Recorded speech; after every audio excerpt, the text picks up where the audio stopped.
نظم سرائے کے محترم ناظرین، ربیع الاول کا مہینہ جاری ہے۔ یہ بتانے کی ضرورت تو ہرگز نہیں کہ اس مبارک مہینے میں ہمارے پیارے نبی حضرت محمد صلی اللہ علیہ وآلہ وسلم عالم غیوب سے دنیائے شہود میں تشریف لائے۔ اس مبارک مہینے کے حوالے سے ہم نے چاہا کہ جناب طالب انصاری صاحب کو اظہار خیال کے لیے دعوت دی جائے۔ طالب انصاری صاحب کے خیالات عالیہ سماعت فرمائیں۔ ناظرین گرامی، ربیع الاول کا مہینہ تمام نوع انسانی کے لیے بہت مبارک مہینہ ہے کہ اس مہینہ میں ایک ایسے انسان کا ظہور ہوا جو تمام عالمین کے لیے رحمت ہے۔ حضرت محمد مصطفیٰ صلی اللہ علیہ وآلہ وسلم خاتم النبیین بھی ہیں کہ انسان کے لیے خالق کائنات کا پیغام قرآن کی شکل میں مکمل ہو چکا۔ الیوم اکملت لکم دینکم واتممت علیکم نعمتی ورضیت لکم الاسلام دینا۔ اور اب قیامت تک کسی رسول کی ضرورت نہیں ہے۔ اگر انسان قرآن کے فرمودات پر عمل پیرا ہوگا تو وہ دنیا میں بھی خوشگوار معاشرہ قائم کر لے گا اور آخرت میں بھی اس کے لیے انعام کے طور پر بہترین رہائش کا وعدہ کیا گیا ہے، جسے ہم جنت کہتے ہیں۔ فی زمانہ ہم قرآن سے دوری اور قرآن نا فہمی کی وجہ سے خوشگوار معاشرہ قائم نہیں کر سکے ہیں۔ یہ خوشگوار معاشرہ ہے کیا؟ کیا جس معاشرے میں نمازیں زیادہ پڑھی جا رہی ہوں، عمرے اور حج بڑی مقدار میں ہو رہے ہوں، وہ خوشگوار معاشرہ کہلاتا ہے؟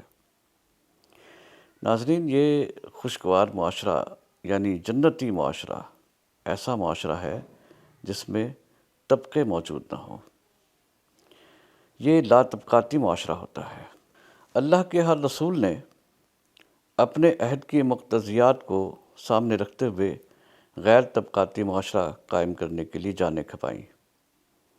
انسانی تاریخ کا مطالعہ ہمیں بتاتا ہے کہ ازمنہ قدیم سے، یعنی جب سے انسان نے زرعی عہد میں قدم رکھا، تو معاشرہ دو طبقات میں تقسیم ہو گیا: محروم اور مراعات یافتہ طبقہ، آقا اور غلام، حاکم اور محکوم، یعنی ان دو طبقات میں انسانی معاشرہ تقسیم ہوا۔ قرآن ان دو طبقات کو مترفین کہتا ہے، اور جو گرے پڑے لوگ ہوتے ہیں، بیچارے محکوم لوگ ہوتے ہیں، ان کو مستضعفین کا نام دیتا ہے۔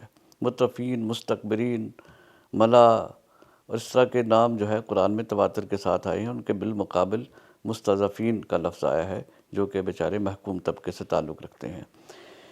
دیکھیے، اس وقت ظلم کی بنیاد رکھتی گئی جب انسانوں نے زمین کے گرد باڑ لگائی اور کہا کہ یہ میری ہے، جبکہ قرآن کے حکم کے مطابق زمین اللہ کی ہے۔ پھر اچھی زمینیں ہتھیانے اور کمزور انسانوں کو اپنا دست نگر بنانے کی اس کی تگ و دو شروع ہو گئی۔ غلام داری معاشرہ وجود میں آیا، جو ہمارے ہادی اعظم صلی اللہ علیہ وسلم کے بعد بھی کچھ عرصہ جاری رہا۔ زرعی عہد پھلتا پھولتا چلا گیا اور بہت عرصہ تک اپنی روایات کے باوصف زندہ رہا۔ زرعی معاشرہ زمیندار اور مزارع اور چھوٹی چھوٹی پیشہ ور جماعتوں پر مشتمل تھا۔ زمیندار ان پیشہ ور لوگوں کو ہمیشہ سے کمتر سمجھتا رہا ہے۔ جب کبھی انسانی برادری میں ظلم انتہا کو پہنچا، خالق کائنات نے کوئی پیغمبر، جسے آج کی اصطلاح میں انقلابی بھی کہا جائے، غیر مناسب نہ ہوگا، اسے بھیجا تاکہ وہ نوع انسانی کو رب کائنات کا وہ سبق یاد دلائے جو اس نے انسان کی تخلیق کے وقت انسانی سرشت میں رکھا، یعنی مل بانٹ کر کھانے کا سبق۔ یہ وہ سبق تھا جسے انسان نے زرعی عہد میں قدم رکھنے کے بعد بھلانا شروع کر دیا تھا۔ اس سے پہلے کہ معاشرہ بہت بڑے بگاڑ کا نشانہ بنے، انسانوں میں ہی سے کوئی اللہ کا بندہ، جسے وحی کی صورت میں خالق کی رہنمائی حاصل ہوتی تھی، اٹھ کھڑا ہوتا اور متمردین اور ان کے گروہ کے خلاف علم بغاوت بلند کر دیتا۔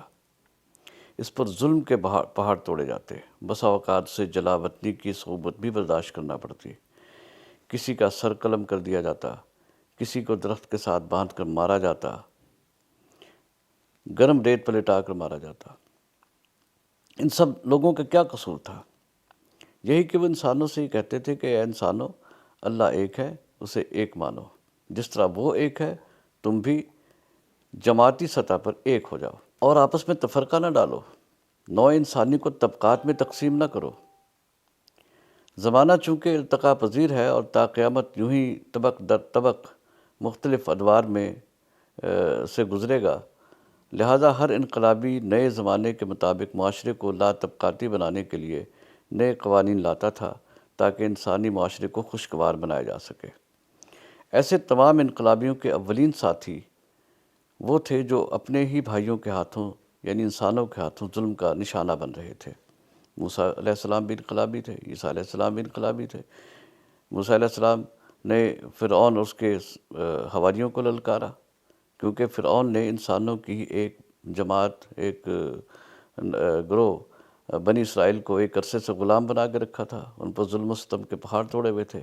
اچھا، ان انقلابیوں کے دست و بازو وہ بیچارے نادار اور مساکین لوگ ہی ہوا کرتے تھے جن کے پاس لڑنے کے لیے ہتھیار تو ایک طرف، مناسب خوراک بھی انہیں میسر نہیں ہوتی تھی۔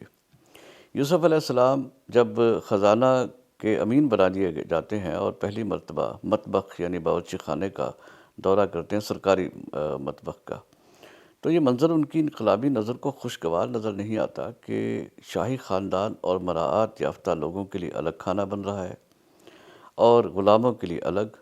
وہ دورہ کروانے والے صاحب سے پہلا اعتراض ہی یہ کرتے ہیں کہ یہ تفاوت کیوں ہے؟ کیا غلام انسان نہیں ہے؟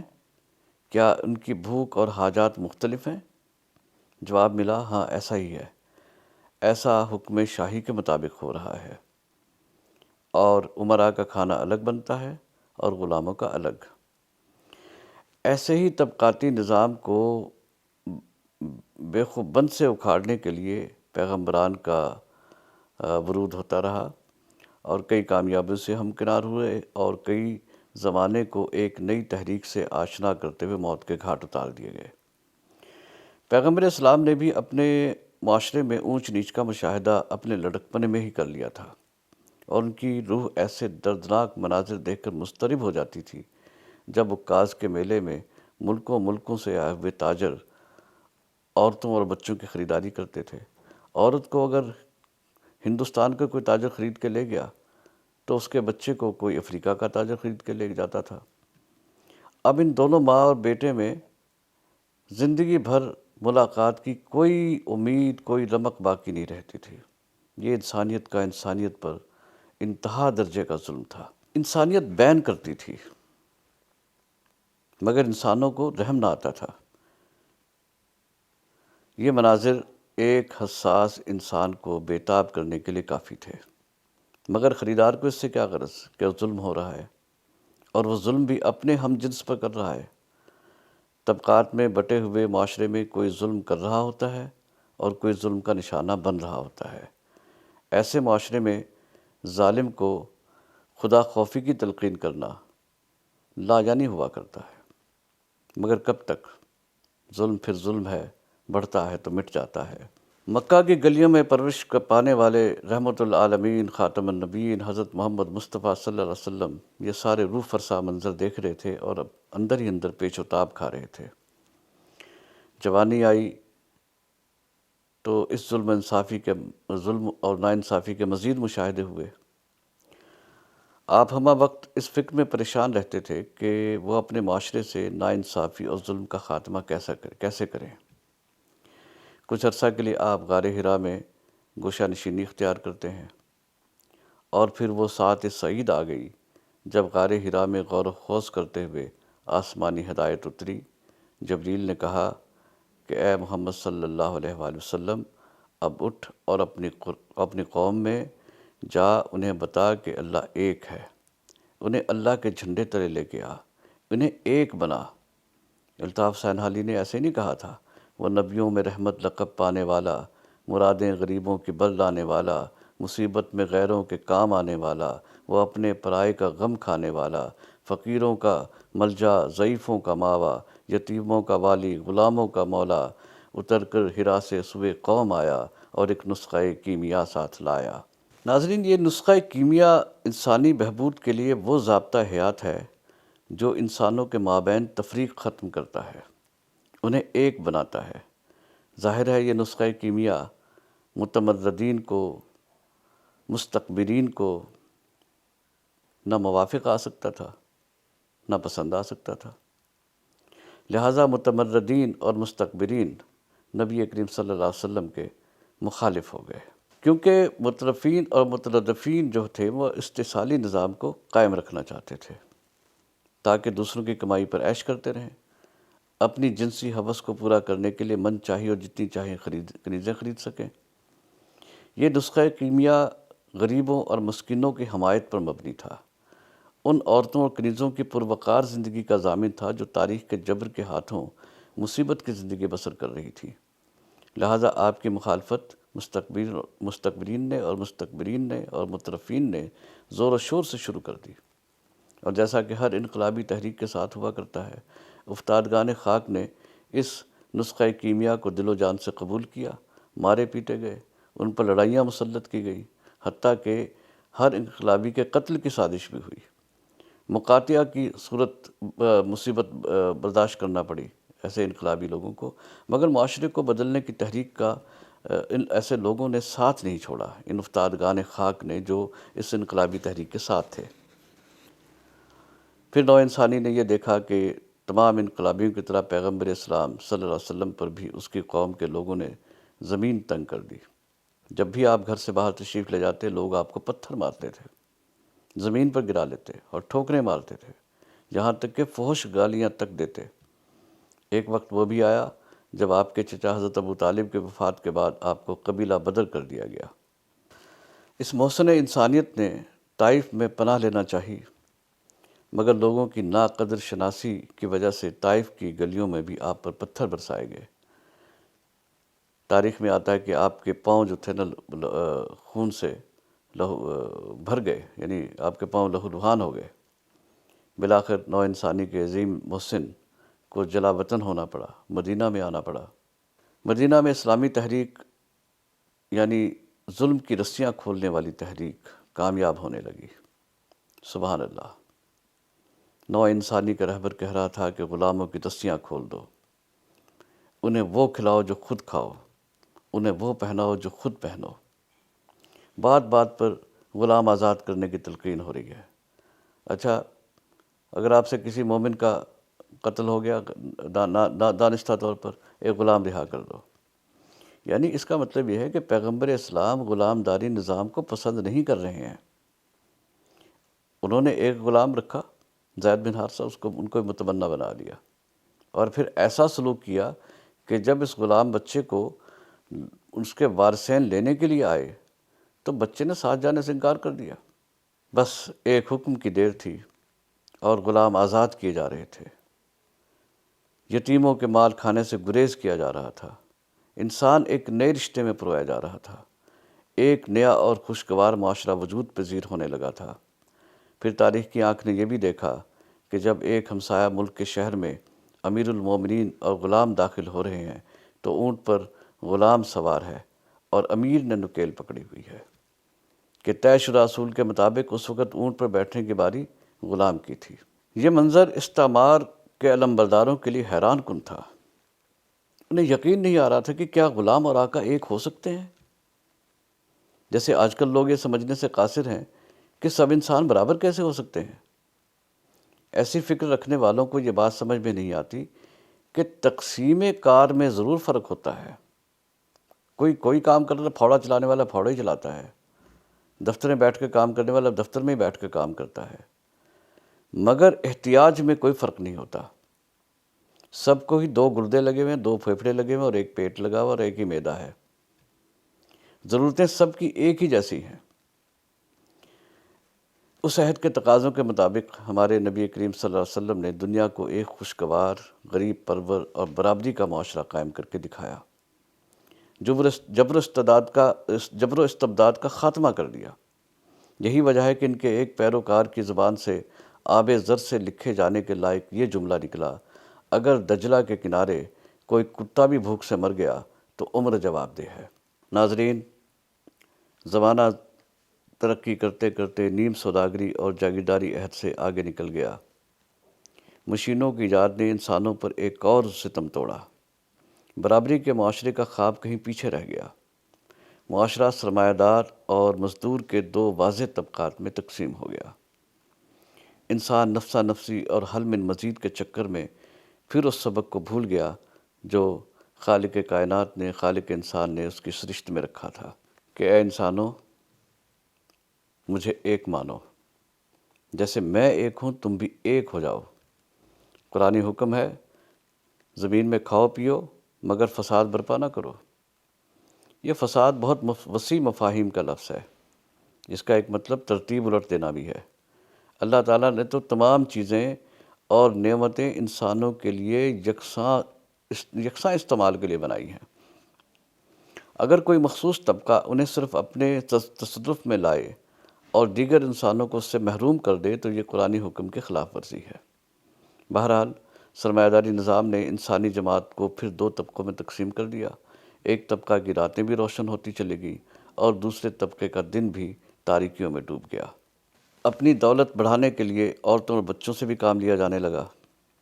18 گھنٹے کام کے اوقات تھے۔ بعض اوقات مزدوروں کی بگڑتی ہوئی صحت کے پیش نظر اوقات کار میں تخفیف کر کے اسے 12 گھنٹے کر دیا گیا۔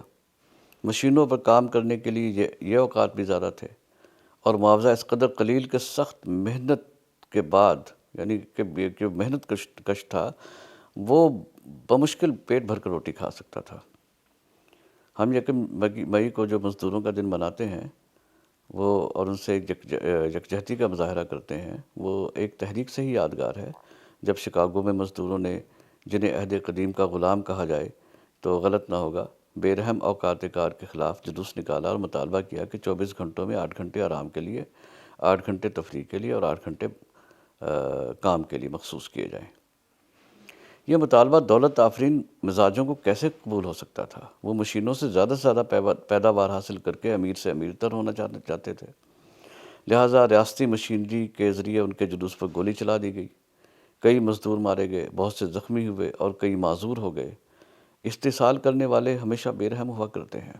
ناظرین اکرام، آج جب کہ ہم نبی کریم صلی اللہ علیہ وسلم کا جشن ولادت منا رہے ہیں، اس موقع پر سب سے زیادہ ضرورت اس بات کی ہے کہ ہم اپنے پیغمبر کی تعلیمات کو بھی سمجھنے کی کوشش کریں۔